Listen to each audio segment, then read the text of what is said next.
All right, happy Sunday.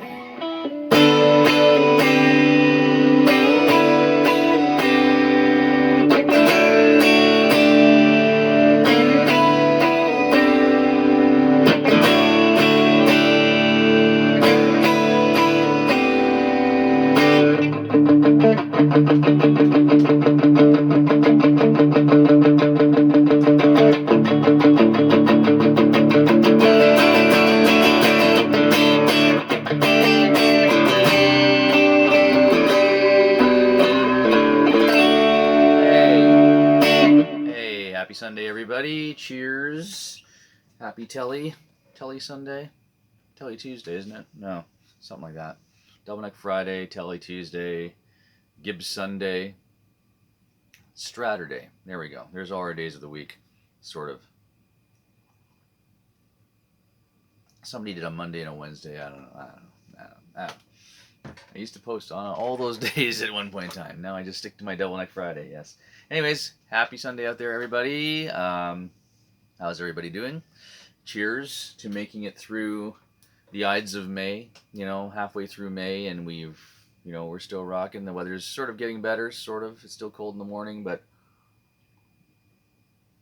where I am, you know, Canada, Toronto area, Southern Ontario, whatever you want to call it. But yeah, busy times. It's a busy time of year for everybody, isn't it? As the weather gets better, somehow we start planning more things, and then time flies because we're always thinking about the next weekend. I figure that's my theory anyway. That's why time flies so fast, because we've already got summer plans. If you got vacations, um, anything good going on. If someone's got a special occasion like a wedding or something like that. By the way, congratulations to my friends, the Yeomans family, on another grandkid out there. That happened at my gig. No, it didn't happen at my gig. Sorry. We heard about it. My friends Derek and Nikki were at our Bridge on Fire gig on Friday night, and we heard about that. So that's great. That's great news. Anyways, more rocking children in the world. Yes. But yeah. Busy stuff going on, special occasions and that kind of thing. Happy birthday, Pete Townshend! To change gears quickly like that. That's why I bring out my telly every year to play the beginning of Rough Boys, because I love that sound of those Townshend strings chiming. Only Pete Townshend would come up with that kind of thing. Um, that was a solo album, a solo song. A lot of people thought he should have left that song for the Who. It brings up an interesting question, that when these iconic songwriters write their solo albums as such, are they saving songs for the solo album? Like, hey, this is a great song. Oh, it's too good for too good for my regular band. I'm gonna put this on my solo album, because Pete Townshend is one of the quintessential amazing songwriters of our classic rock time, and he's yeah, I heard a story where they were just playing, just basically playing cover tunes in clubs in England, and someone just said, hey, maybe you should write some songs. And he decided, okay, he started writing songs, and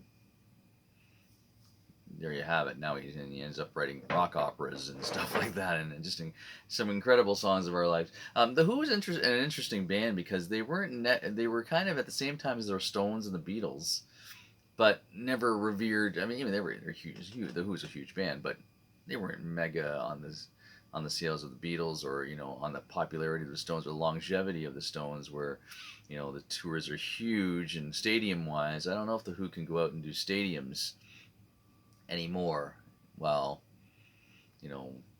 McCartney can, and definitely the Stones can on that level. But yeah, the Who. But the Who, the music was still great. Maybe not as iconic as the Beatles or something like that, but still came out of that era, and some incredible musicianship. And kudos goes to interesting band if you're into guitar stuff, because Pete Townshend is a very huge acoustic and just rhythm guitar player. That the windmill arm thing, and all of that kind of stuff. And the bass player, John Entwistle, rest in peace, is is basically the lead guitar player. You know, the bass lines. If you ever go on to YouTube and listen to isolated bass tracks for "Won't Get Fooled Again" or that, they're on there. Listen to them, and it's incredible what this man, the Ox, did in that. But the Who was, one of those bands that where four guys were the stars. Beatles, four guys were the stars.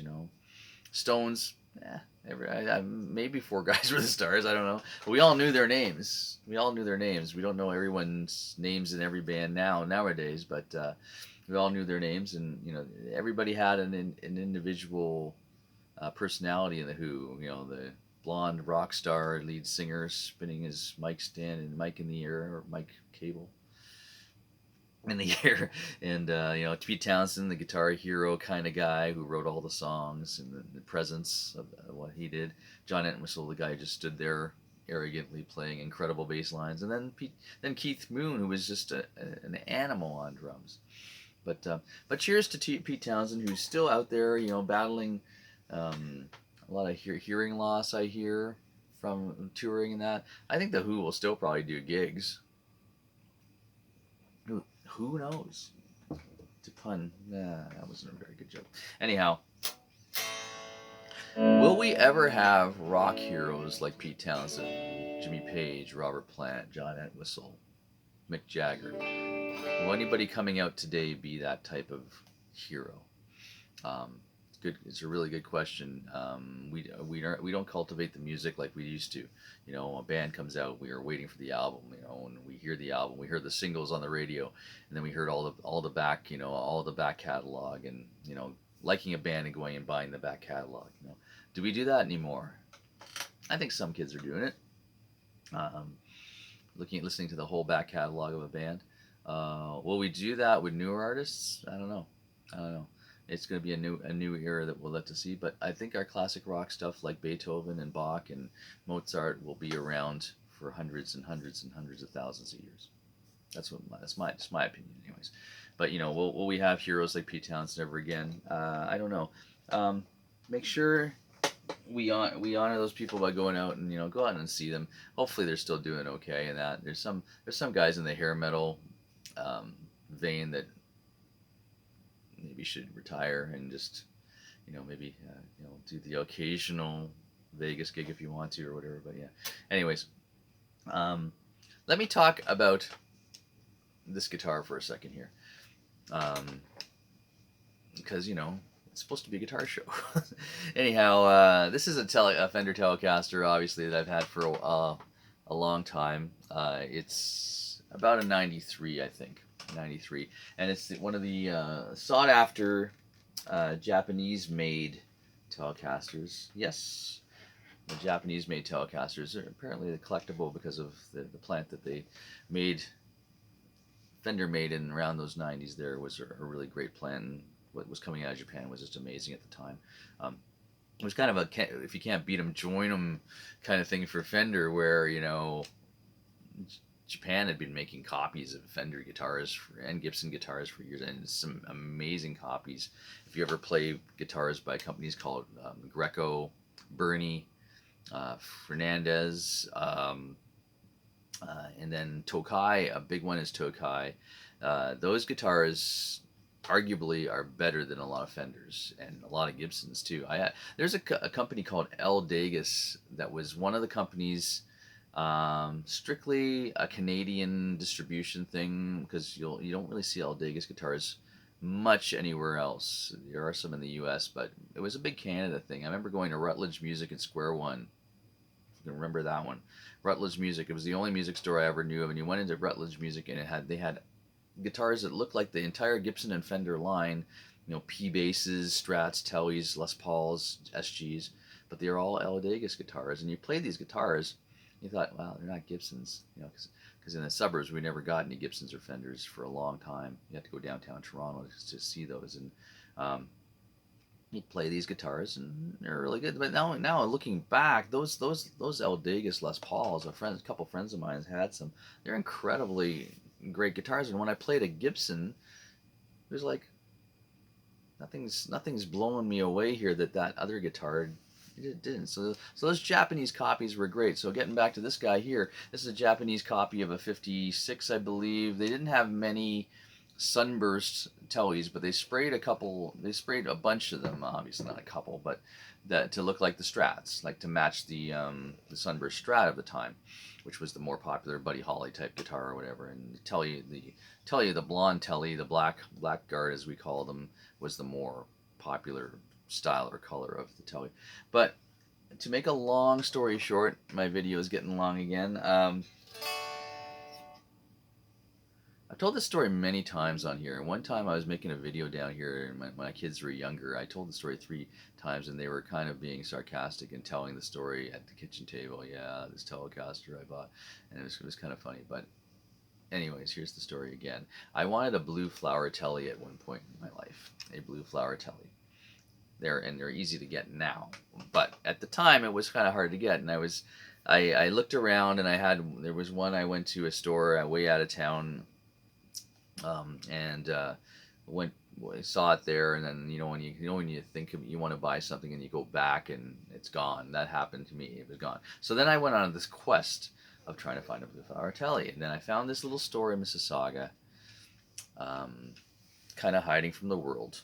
I'm not going to mention any names now because it was not the most honest thing that this guy did to me, but.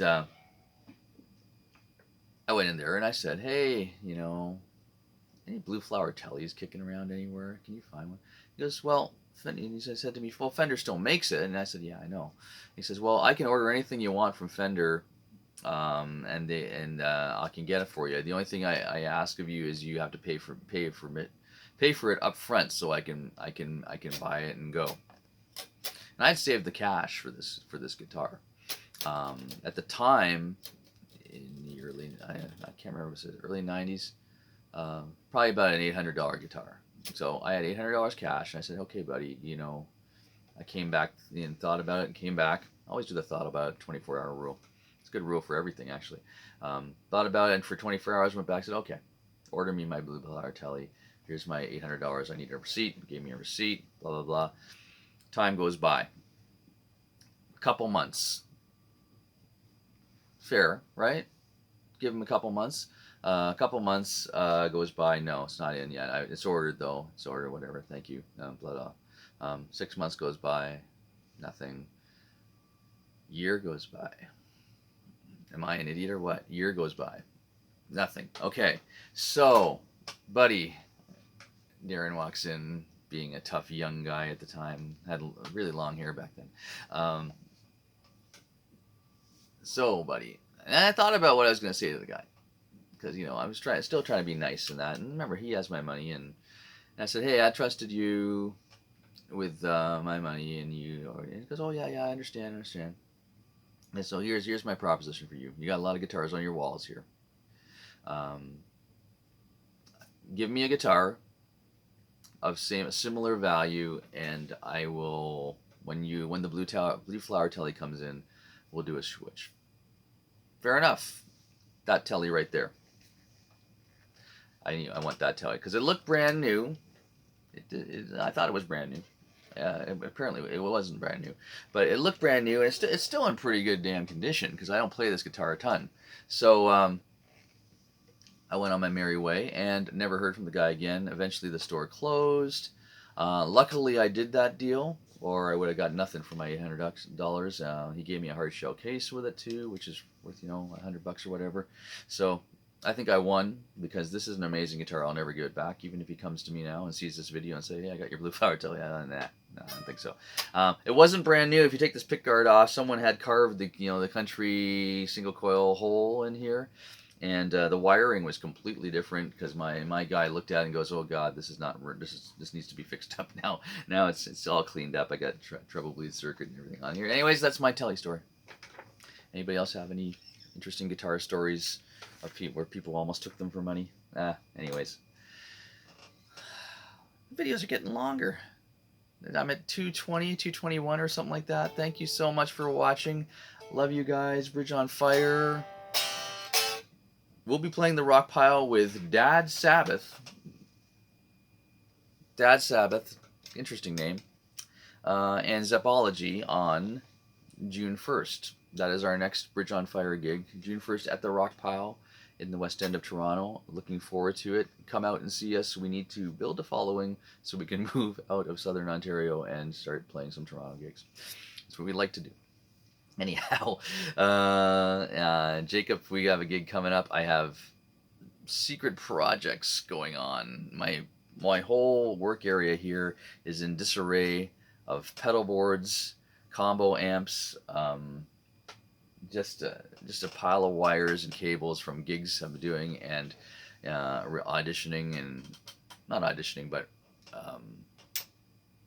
rehearsing. There's the word. Rehearsing for shows and stuff like that coming up, which you'll hear about soon.